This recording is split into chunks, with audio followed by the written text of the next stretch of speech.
солиста, дирижера, музыкального критика, ярчайшего представителя музыкального романтизма, венгерского композитора Ференца Листа.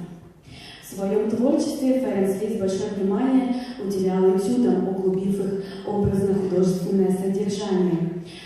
Еще будучи 15-летним юношей, Лист задумал сочинить цикл этюдов во всех мажорных и минорных тональностях, но он записал и опубликовал всего 12.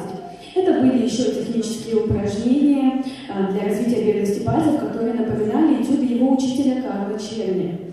Спустя несколько лет он вернулся к своему замыслу, тщательно переработав упражнения, он создал большие этюды. Но и эта редакция его не удовлетворила, и впоследствии была создана третья редакция под названием «Этюды высшего исполнительского мастерства», также называемые «трансцендентные этюды».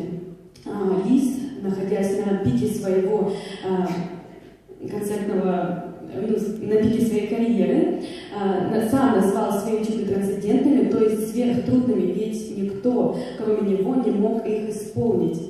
Казалось, что они выходят за границы человеческих возможностей. Но со временем пианистическая техника шагнула далеко вперед, но и в последующем 20 веке мало кто отважился исполнить цикл этюдов целиком. Сегодня в исполнении Егора Макеева вы услышите трансцендентный этюд Ференца Листа номер 8 под названием «Дикая охота».